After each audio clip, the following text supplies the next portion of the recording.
Welcome to my latest podcast, my encounter with the Fer-De-Lance poisonous snake in Costa Rica. This is my first podcast in, I think, 4 weeks.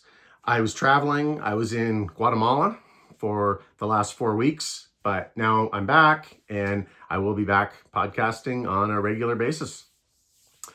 And if you want to check out my newly revamped website, go to globedigger.ca. That's my travel blog. And I do have this blog, my encounter with the Fer-De-Lance poisonous snake in Costa Rica is live on the website. So if you want to read about it, go check it out.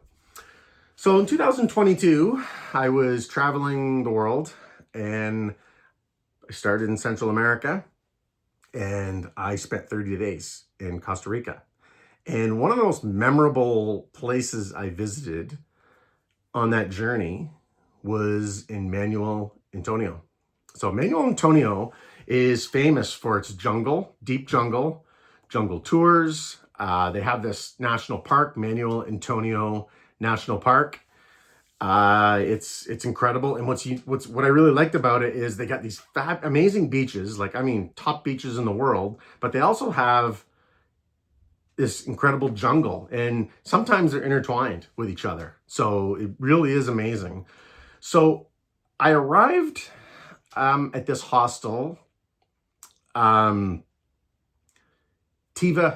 Jungle Hostel, and it's like a pretty incredible spot. Like, this is it back here.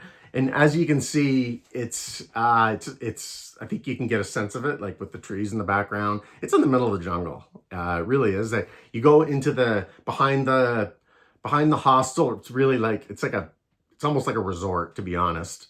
But behind the hostel, there's some amazing trails. You can walk, you can actually cut through those trails, and really they go on and on in terms of exploring. So it's pretty cool. It's like you're in the jungle. They have this, you walk in to the left, there's this incredible bar / restaurant area, and it's outside. So you're outside in the middle of everything. So it really has a great vibe. And then they have they have a beautiful pool. They have this nice, these cabins, and that's kind of where you stay. And I was staying, and I call it a hostel only because where I was staying in these shared dorms. And then to the right outside the restaurant, they have this tour desk. So naturally, I'm in Manuel Antonio. I want to see some wildlife. I've had this thing with snakes along the way. I'm like, wouldn't it be cool to see a poisonous snake? And I'm actually terrified of snakes. But it'd be neat to see whether, poisonous or non-poisonous, pythons, boas, anything.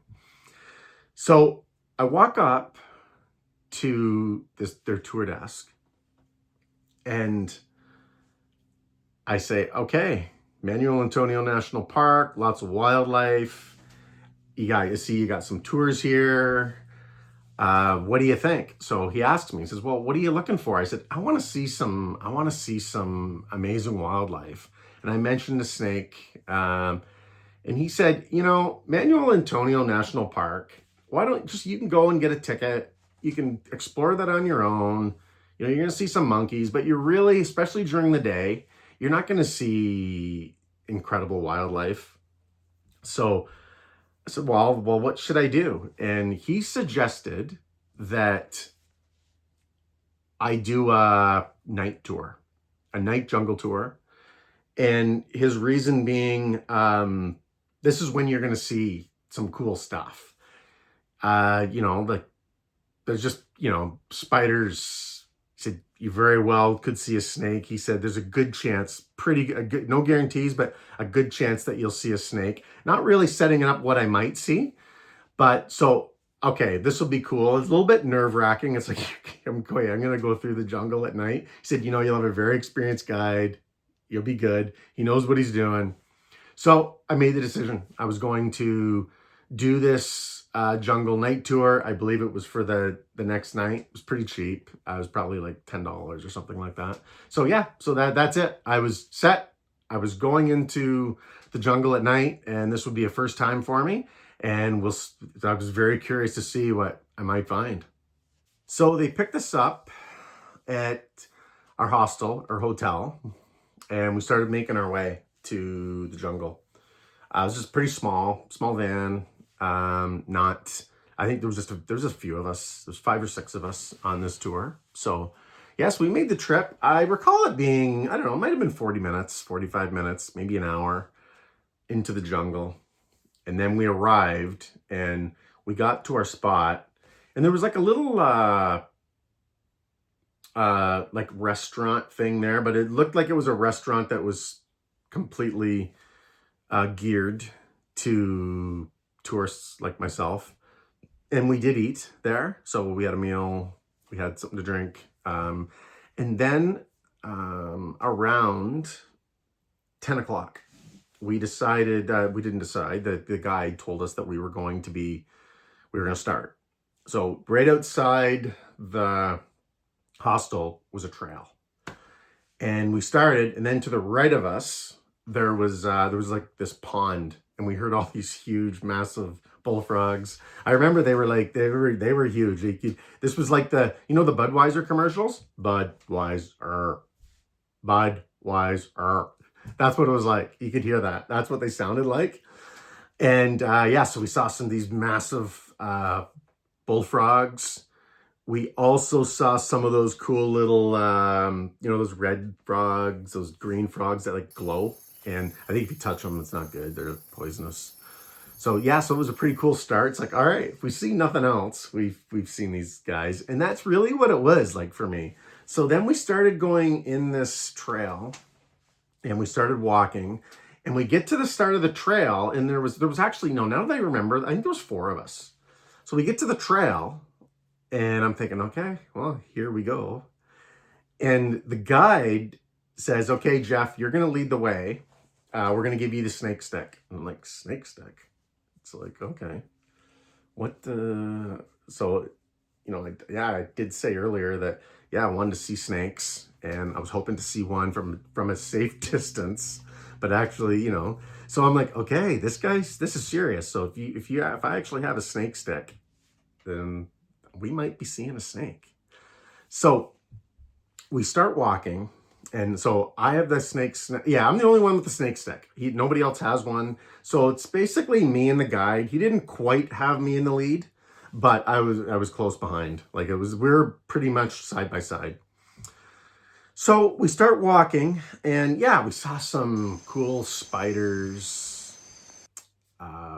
We saw some more frogs. We saw one of those tree snakes, which is cool. So, okay, I saw snakes. Tree snakes are these little skinny little kind of snakes, and they hang on trees, and they're harmless. So we were able to get pretty close to them. We saw scorpions, lizards, all this stuff. So it was I'm like, yay, this is pretty cool. So we're just starting here. So we're going to be walking around here for the next, I think it was 3 hours, something like that. I think it was a 3-hour tour. So it's like, okay, yeah, this is going to be really cool. We're going to keep, we're going to see lots of this kind of stuff, and the guy's looking. So so you know what? We're off to a really good start. Okay, so we're walking through the jungle. We're probably maybe 45 minutes in at this point. And it's having the time of my life. I'm seeing the jungle at night. And I'm just walking through, and I'm making my way down this path. And all of a sudden, as I'm walking, I hear my guide shout out. He's like, Jeff, stop! And I'm like, okay, what's going on? He said, okay, everybody just stay still. Don't move. And he guided us. So right at this point, so where I am, so he guided us, there was a tree just around about probably 5 feet away. So there was a tree. He said, okay, Jeff, you're going to start, and you're going to go around that tree very quickly, and you're going to go to the other side. And he pointed out a spot on the trail, and he said, you're going to stop right there. So I'm like, all right, I have no idea what's going on at this point. So I go in very quickly. I go to this tree. I go around, and I stop. All right, next person goes, and so on and so on. So I think there was the 4 of us. So we all went, we gather around this area, and I'm completely oblivious to what's happening. So the guide says to me, he says, okay, Jeff, give me your phone. So he takes my phone, turns the light on, starts making a video, and he gets right up to it. And I'm like, oh my God, that's a snake. And he starts sharing it with us as he's filming it. He says, okay, this is the Fer-De-Lance, Costa Rica's most lethal and dangerous snake. So I'm like, holy shit. Okay, I got my wish. And so there I am. So and then he did the same for everybody else. That's what he did. He made us a video, a picture, so we could have this. He didn't want us he was getting really close to this thing. Like he was getting within a couple of feet. So to get a good video, or at least 3 feet, probably 2 or 3 feet. So he then, he tells us, he says, yeah, this is the Fer-De-Lance. This is the most poisonous snake in Costa Rica. And he starts calling his friends. So he's calling all his friends these are tour guides as well. He's like, you have to get out to where we are right now. There's a Fer-De-Lance here. So I knew it was like, okay, this isn't something you see every day. This is pretty rare. So I knew it was like a pretty big deal. And by the time they actually showed up, we kept going. I think they said the snake had left. But anyways, to put this in perspective, I'm walking along this path, and I was about 2 feet, 3 feet max away from stepping on this thing. It was right in my path. So I'm taking one more step, 2 steps for sure, and I'm either just walking over it or I'm stepping on it. And you know what that means? It's gonna bite me. It's gonna be a problem. This snake injects on average 103 milligrams of venom per strike. It takes 50 milligrams of venom to kill somebody.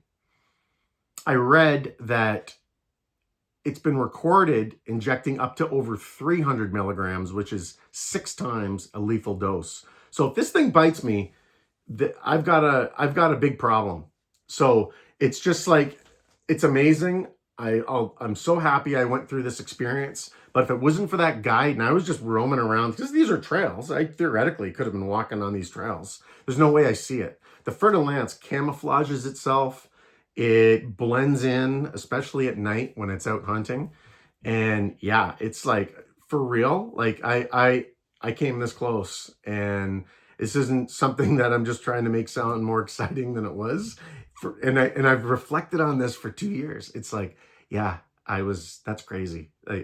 I could have been a goner. I've actually watched YouTube videos and documentaries on this snake and how people have been bit by it when they've been deep into the jungle.